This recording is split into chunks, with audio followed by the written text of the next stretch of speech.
Welcome back viewers. ये जो पिछली वीडियो में हमने प्रोजेक्ट कंप्लीट किया था ऑनलाइन वोटिंग सिस्टम का, इसको हम इस वीडियो में अपलोड करते हैं ऑनलाइन वेब सर्वर पे, क्योंकि लोकल होस्ट पे है। तो लोकल होस्ट पे जो है ये है, तो हम इसको अगर ऑनलाइन वेबसाइट में डालना चाहे कहीं पर तो कैसे कर सकते हैं, क्योंकि इसके साथ एक डेटाबेस भी कनेक्टेड है। आई मीन डेटाबेस के साथ ये कनेक्टेड है, वहाँ पर टेबल में डेटा है।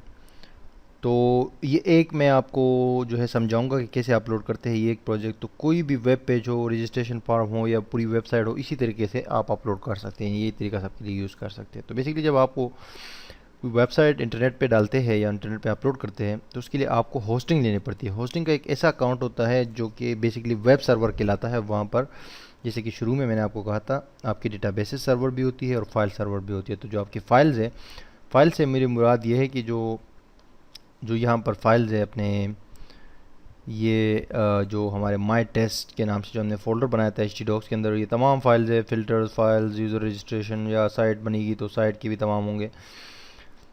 ये तमाम आपके फाइल सर्वर में आप अपलोड करेंगे। और जो डेटाबेस है आपका, यानी कि ये टेबल्स वगैरह, ये जो डेटाबेस में हमने बनाया था माई टेस्ट के नाम से, उसके अंदर जो टेबल्स है, इन सब को आप अपलोड करेंगे यहाँ से।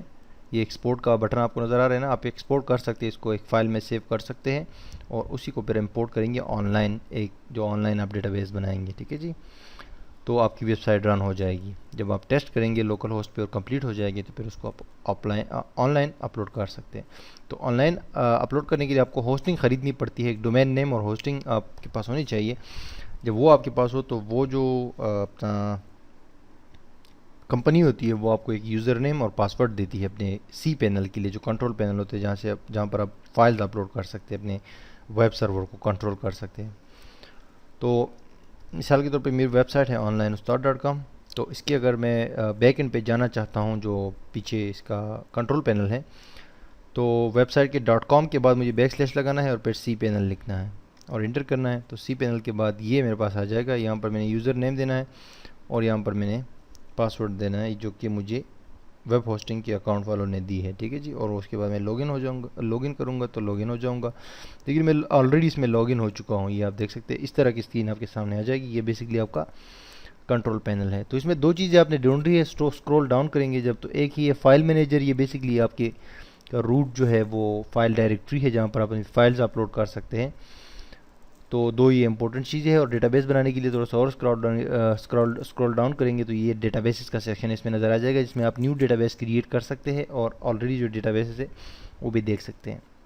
तो सिंपली अगर आप एक डेटाबेस क्रिएट करना चाहते हैं तो यहाँ से माई एसक्यूएल डेटाबेस विज़ार्ड पे जाएंगे और या जो है इस पे जाएंगे अपना माई एसक्यूएल डेटाबेसेस पे। तो वहाँ पर आप देख सकते हैं, लेकिन नया बनाएंगे तो यहाँ से बना सकते हैं ईजिली। सिंपल सा तरीका है। जब इस पर आप क्लिक करेंगे तो यहाँ पर आ जाएंगे, डेटाबेस को नेम देना है, फिर आपने जो है आगे अपना नेक्स्ट स्टेप पे डेटाबेस बनाना है, बन जाएगा ईजिली। और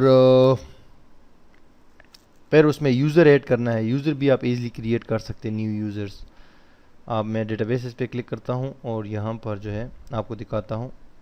यहाँ पर भी आप देख सकते हैं, न्यू डेटाबेस क्रिएट करना हो, उसको नाम दो डेटाबेस को और क्लिक करो, क्रिएट हो जाएगा।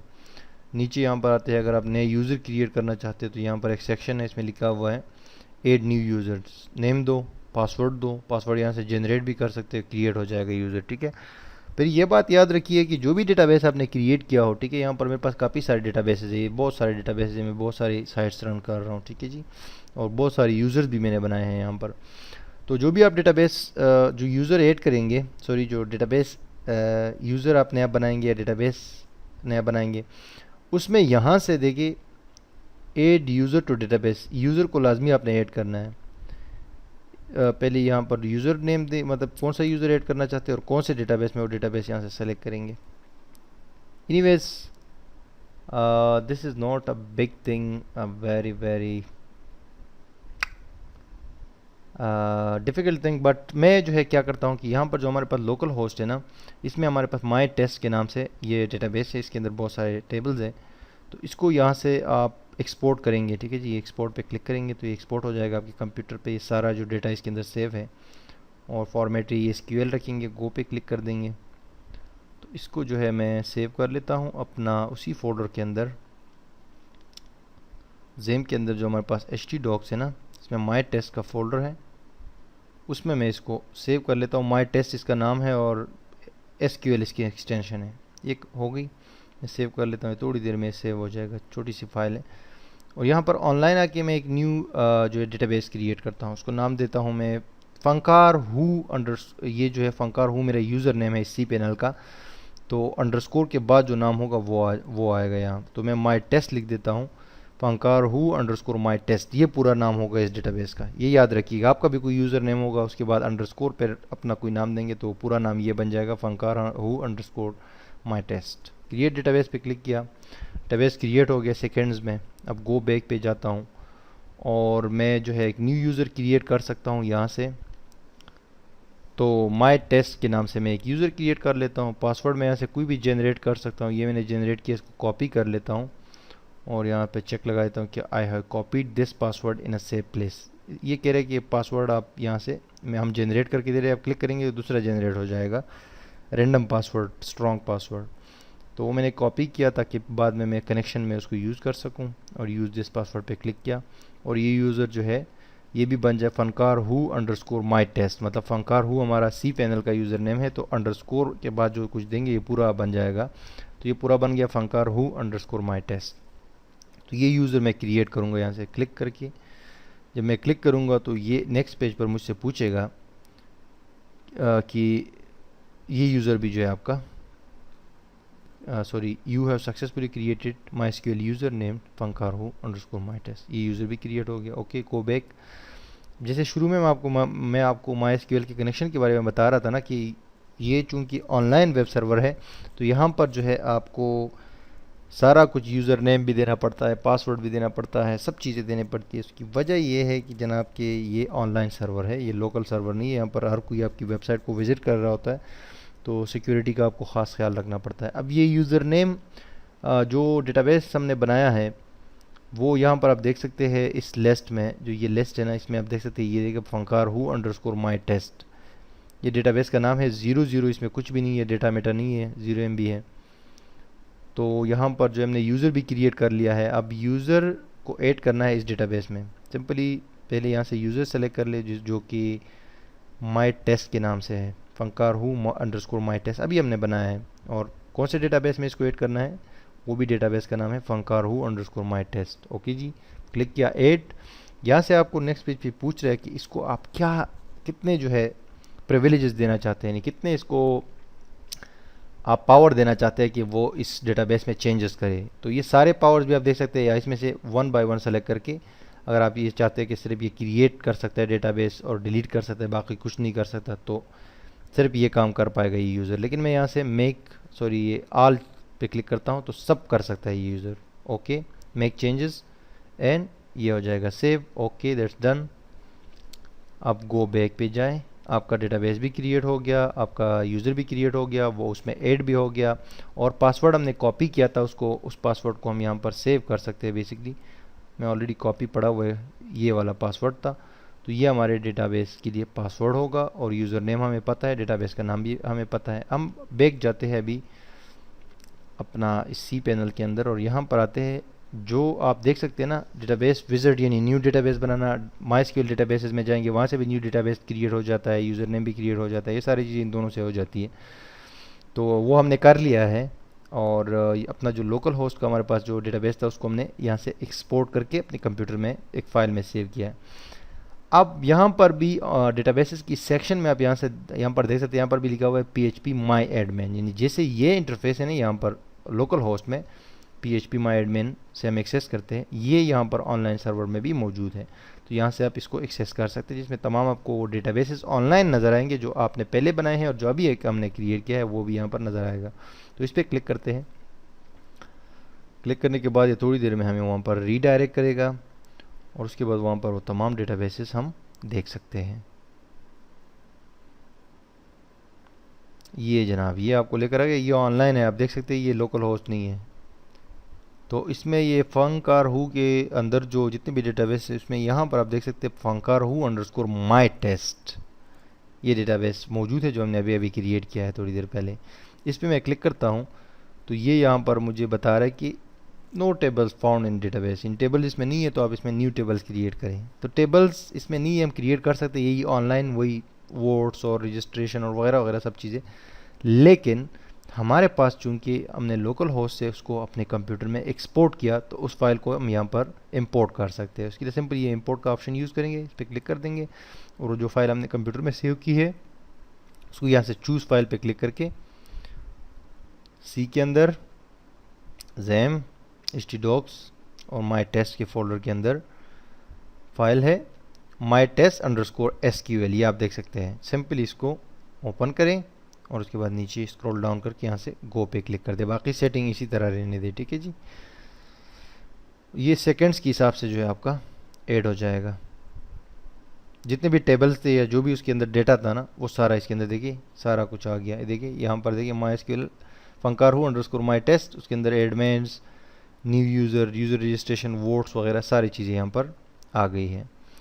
ये आ गई है। अब एक फ़ाइल है हमारे पास, ये तो हमने डेटाबेस को इंपोर्ट कर लिया, ठीक है, ऑनलाइन डेटाबेस में उसका नाम भी मौजूद है, सब कुछ है।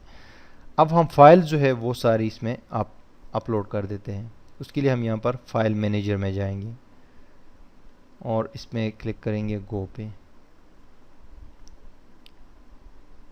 अब इसके यहाँ पर किसी भी फोल्डर में आप ऐड कर सकते हैं फाइल, जिस फोल्डर में आपकी मर्ज़ी हो। मेरे पास एक फ़ोल्डर है यहाँ पर जो पब्लिक HTML है ना, ये बेसिकली आपका रूट फोल्डर होता है। इसके अंदर जो भी चीज़ आप ऐड करना चाहे कर सकते हैं। ये याद रखिएगा public_HTML, इसको ओपन करें और इसके अंदर जो भी फोल्डर्स है या नया फोल्डर आप क्रिएट करना चाहते हैं, जैसे कि लोकल होस्ट में htdocs है, उस तरह इसमें ये है public_HTML। तो इसमें मेरे पास वली अकेडमी के नाम से एक साइट है, वली अकेडमी। उस वली अकेडमी के अंदर मैं एक न्यू फोल्डर क्रिएट करता हूँ टेस्ट के नाम से, ठीक है जी, टेस्ट सिंपल, और क्रिएट न्यू फोल्डर करता हूँ और ये फोल्डर आपके सामने टेस्ट के नाम से आ गया। अब इस टेस्ट के फोल्डर के अंदर मैं इस प्रोजेक्ट को, ये जितनी भी मेरे पास फाइल्स हैं इन सबको मैं यहाँ पर ऐड कर देता हूँ। डबल क्लिक किया इस पर और यहाँ पर किसी कोई फाइल आप अपलोड करने के लिए सिंपली ये अपलोड का बटन दिया हुआ है, इस पर क्लिक करें और आप इसमें अपलोड कर सकते हैं। अब मैं जाऊँगा चूज़ फाइल पे और चूज़ फाइल में जाके मैं इन सब को जो है, पहले तो मैं ये जो माई टेस्ट का फोल्डर है ना, इसको मैं ज़िप फाइल बना देता हूँ। यहाँ से नीचे आके send to compressed zip file, क्योंकि ज़िप फाइल के बगैर आप ये डायरेक्ट फोल्डर्स नहीं ऐड कर सकते, ज़िप बनाना पड़ेगा आपको। ये तो नहीं बना, once again send to compressed zip, ये हो गया, आ गया, ये माई टेस्ट का ज़िप बन गया। अब इसको जो है कंप्रेस्ड ज़िप फाइल बन गई। अब इसको मैं ओपन करता हूँ और ये थोड़ी देर में यहाँ पर आपका वो अपलोड हो जाएगा। देखिए ये कोई 254 KB की टोटल जो है टोटल फोल्डर है, तो ये 3-4 सेकंड में जो है हो जाएगा और ये कंप्लीट हो गया। अब यहाँ से मैं गो बैक जाता हूँ तो आप देख सकते हैं यहाँ पर ये अपलोड हो गया है माई टेस्ट ज़िप के नाम से। इसको अनजिप करना पड़ेगा, तो इसको सेलेक्ट करें और यहाँ पर एक्सट्रैक्ट का जो बटन है इसको प्रेस करें और यहीं पर इसी फोल्डर में इसको एक्सट्रैक्ट करें, क्लोज। अब जो ज़िप है उसको मैं सेलेक्ट करके यहाँ से डिलीट कर लेता हूँ क्योंकि उसकी अभी ज़रूरत नहीं है, मैं इसको वो कर दिया, अनजिप कर दिया। अब माई टेस्ट के नाम से ये फोल्डर है, वेरी सिंपल। अब इसके अंदर जो है मैं जाता हूँ, उसमें ये वोटिंग का भी है और सारी चीज़ें हैं, यूज़र रजिस्ट्रेशन भी है। अब मैंने करना क्या है, वेरी सिंपली, अगर ये मैं डिस्प्ले करना चाहूँ सारी चीज़ें जो डेटाबेस है, तो सिंपली मुझे सिर्फ डेटाबेस का कनेक्शन चेंज करना पड़ेगा। मैं मिसाल के तौर पे वोटिंग में जाता हूँ। अब अगर इस वोटिंग को मैं यहाँ से मैं जाता हूँ, वली अकेडमी मेरी साइट है, आप देख सकते हैं यहाँ पर वली अकेडमी में अपने उसमें ब्राउज़र में लिखता हूँ .com, इंटर करता हूँ तो ये साइट है, लाइव है, आपको अभी नज़र आ जाएगी, ठीक है। ये साइट है के सामने है। अब इसमें हमने एक फ़ोल्डर बनाया है टेस्ट के नाम से, क्लिक किया तो टेस्ट के अंदर कह रहे कि ये माई टेस्ट का एक और फोल्डर पड़ा हुआ है, मैंने कहा उस पर क्लिक करो, ठीक है। उसके अंदर के लिए ये सारी फाइल्स पड़ी हुई है, अभी जो हमने मतलब है कि लोकल होस्ट से ऑनलाइन वेब सर्वर पे ऐड किए। तो इसमें एक वोटिंग सिस्टम के नाम, वोटिंग के नाम से एक फ़ोल्डर है, मैंने कहा ठीक है इस पर क्लिक करो, तो ये आ गए हम। अब इसमें हमारे पास ये नवाज शरीफ वगैरह और ये सारे आ रहे हैं, लेकिन अगर हम वोट पे क्लिक करेंगे तो यहाँ पर हमें एरर आएगा, वोट नहीं जाएगा, बल्कि वोट जाएगा ही नहीं, एरर तो क्या कुछ भी नहीं जाएगा।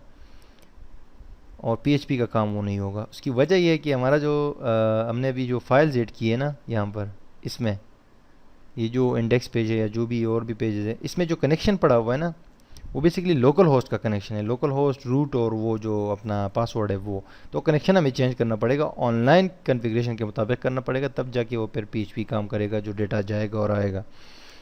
तो इस पेज को मैं सेलेक्ट करता हूँ, इंडेक्स जो कि बेसिकली है आपका उसके अंदर यानी टेस्ट, और टेस्ट के अंदर जो माई टेस्ट का फोल्डर है उसके अंदर वोटिंग के फोल्डर के अंदर ये आपका index.php जो फाइल है, इसको मैं यहाँ से आप कोड एडिटर में जाके एडिट कर सकते हैं। क्लिक करता हूँ, एडिट पे क्लिक करता हूँ, और यहाँ पर आके इसका जो वो है, इसमें जो डेटाबेस कनेक्शन है ना, नीचे आता हूँ, यहाँ पर आपको दिखाता हूँ। ये देखिए डेटाबेस कनेक्शन है, तो इस कनेक्शन को मैंने ऑनलाइन सर्वर के मुताबिक रखना है। ऑनलाइन सर्वर में भी या आप लोकल होस्ट लिखिए, MySQL कनेक्ट के बाद जो पहला वो है ना सर्वर का नेम है, वो या लोकल होस्ट लिखिए, या आईपी एड्रेस आपका होगा एक स्पेसिफिक वो लिखिए, या आप डोमेन का नाम दे दें, जैसे कि waliacademy.com इसका नाम है, लेकिन लोकल होस्ट दे तो भी कोई मसला नहीं है। और इसका यूज़र नेम क्या है, लोकल होस्ट का तो रूट था, लेकिन यहाँ पर यूज़र नेम जो है वो चेंज हो गया है, उसका नाम है funkarwho_my_test। ठीक है जी, ये इसका यूज़र नेम था। और पासवर्ड इसका क्या था, वो हमारे पास यहाँ पर सेव है, ये वाला पासवर्ड है। ठीक है जी, Ctrl+C करके कॉपी करता हूँ इसको, और ये पासवर्ड यहाँ पर देना पड़ेगा मुझे, मैंने दे दिया। और नेक्स्ट डेटाबेस का नाम क्या है, वो है funkarwho_my_test। तो ये होगी कॉन्फ़िगरेशन जनाब ऑनलाइन उसकी, ये आपको लाजमी चेंज करनी है जब आप अपने उसको अपलोड करेंगे ऑनलाइन। और ऑनलाइन डेटाबेस जो क्रिएट करेंगे उसका नाम याद रखना है, अपने यूज़र नेम का नाम और जो पासवर्ड आपने क्रिएट किया वो याद रखना है, तो फिर वो यहाँ पर देना है। और उसके बाद इसको फिर यहाँ ऊपर ये देख सकते हैं सेव चेंजेस लिखा हुआ है, इसको क्लिक करके वो सेव चेंजेस आपने करने हैं। अब आप यहाँ पर आ जाए, इसको रिफ्रेश करें पेज को। अब आप इमरान खान पे क्लिक करेंगे ना, तो ये पीएचपी का काम स्टार्ट करना शुरू कर दिया। इसने कहा इमरान खान को आपने वोट दे दिया है। मैंने कहा ठीक है जी, रिज़ल्ट दिखाओ। तो इसने कहा देखो ये रिज़ल्ट है आपका, इतने वोट इसको पड़े हैं, इतने इसको पड़े हैं, इतने उसको पड़े हैं। और यहाँ पर आप बाकी ये ऑनलाइन सर्वर में जाके वोट्स पर क्लिक करेंगे ना, तो वोट्स आपके चेंज होते जाते हैं। अब ये आपको जो चीज़ नज़र आ रही है ना, ये सिंपल सी वोटिंग सिस्टम, ये आपको ऑनलाइन नज़र आ रही है। आप अपने ब्राउज़र में तो नज़र अगर दौड़ाएं तो www.waliacademy.com, उसके बाद टेस्ट, फिर माई टेस्ट का फोल्डर है, उसके अंदर वोटिंग का है, और फिर ये इंडेक्स वगैरह और ये रिजल्ट सारा ये आपको नज़र आ रहा है। तो वंस अगेन आपको समराइज़ कर देता हूँ कि आपके पास एक सी पैनल होता है, उसमें जाना है आपने, और डेटाबेस विजिट्स में जाके या माई डेटाबेस में जाके एक न्यू डेटाबेस क्रिएट करना है, एक न्यू यूज़र क्रिएट करना है। अगर ऑलरेडी एक यूज़र है तो वो भी यूज़ कर सकते हैं, लेकिन नया अगर क्रिएट करना चाहे तो भी क्रिएट कर सकते हैं। तो नया डेटाबेस, एक न्यू यूज़र और उसका पासवर्ड, ये तीन चीज़ें आपने क्रिएट करके ये वो करनी है। जो ऑफलाइन आपका डेटाबेस है, मीन ये जो लोकल होस्ट है, इससे आपने उस डेटाबेस को जो आपने जिस पे काम किया हुआ है उस सब सारे डेटाबेस को आपने यहाँ से एक्सपोर्ट करना है, और एक फ़ाइल में वो ऑटोमेटिकली सेव हो जाएगा कहीं ना कहीं पे। उसको फिर आपने जब आप ये क्रिएट कर चुके हो डेटाबेस इस टूल की मदद से, इन दोनों टूल की मदद से, वापस आ जाओ और PHP माई एडमिन में जाओ। तो PHP माई एडमिन आपको यहाँ लेकर आ जाएगा, जो ऑनलाइन PHP माई एडमिन का इंटरफेस है। उसमें आपने वो डेटाबेस यहाँ पर ढूंढना है, उस पर क्लिक करना है। उसमें कोई टेबल नहीं होगा, जो ऑफलाइन आपने सेव किया था ना डेटाबेस, उसको आप यहाँ पर इंपोर्ट कर लीजिए, तो वो सारे टेबल्स इसमें आ जाएंगे, और जो डेटा टेबल्स में होगा वो भी यहाँ पर आ जाएगा। उसके बाद आपने जाना है अपने उस फोल्डर में जहाँ पर आपकी फ़ाइल्स पड़ी हुई है, तो उस तमाम वो फाइल्स जिसमें कनेक्शन मौजूद है MySQL का और आप यूज़ करना चाहते हैं अभी ऑनलाइन, उसकी कॉन्फ़िगरेशन आपको चेंज करनी है। वहाँ पर जाके लोकल होस्ट ही रहेगा। उसके बाद जो यूज़र जो नेम है, मतलब यूज़र जो है उसका नेम आप चेंज करेंगे according to online database name and password. Name और पासवर्ड चेंज करेंगे, और डेटाबेस का नेम भी जो ऑनलाइन होगा वो उसमें ऐड कर देंगे। उसके बाद सेव कर देंगे, दैट्स ऑल। तो आपका काम शुरू कर देगा जो PHP के स्क्रिप्ट के साथ MySQL का कोई कनेक्शन होगा। तो आई होप कि आपको ये अंडरस्टैंड आ गया होगा। और इसी तरीके से आपको ये अगर रजिस्ट्रेशन फॉर्म हो या कोई वेबसाइट हो या कोई भी चीज़ हो, वो ऑनलाइन आप अपलोड कर सकते हैं, इंक्लूडिंग द डेटाबेस जिसमें आपने ऑफलाइन काम किया हो। तो आई होप कि ये आपको समझ आ गया होगा। अब ये हमारा हो गया कंप्लीट प्रोजेक्ट्स के हवाले से। अगर इस हवाले से आपको कोई और चूँकि ये कोर्स लॉन्ग हो जाएगा अगर इसमें और भी हम प्रोजेक्ट्स ऐड करते, तो यहाँ तक ये सिंपल प्रोजेक्ट्स थे। ये आपको आई होपफुली कि आपको सब समझ आ गए होंगे। इसकी प्रैक्टिस आपने लाजमी करनी है अपने हाथ से, तो ये आपको बिल्कुल याद हो जाएंगे जो 4 प्रोजेक्ट्स हमने बनाए हैं। और अगर मज़ीद आपको एडवांस प्रोजेक्ट्स चाहिए तो उसके हमारे अलग अलग कोर्स हैं। मिसाल के तौर पे डायनामिक वेबसाइट बनाना, ई कॉमर्स बनाना, सोशल नेटवर्क बनाना, क्लासिफाइड साइट बनाना, इसके हमारे अलग अलग कोर्स है बिल्कुल स्क्रैच से। वो आप हमारी वेबसाइट में देख सकते हैं और वहाँ से सेलेक्ट करके फिर परचेज़ कर सकते हैं। अब इसके बाद जो है हम इंट्रोडक्शन टू ऊप यानी ऑब्जेक्ट ओरिएंटेड प्रोग्रामिंग के ऊपर कुछ बात करेंगे, उसके बाद इस कोर्स को कंप्लीट करेंगे। तो नेक्स्ट लेक्चर तक की मुझे इजाज़त दीजिए। अल्लाह हाफिज़।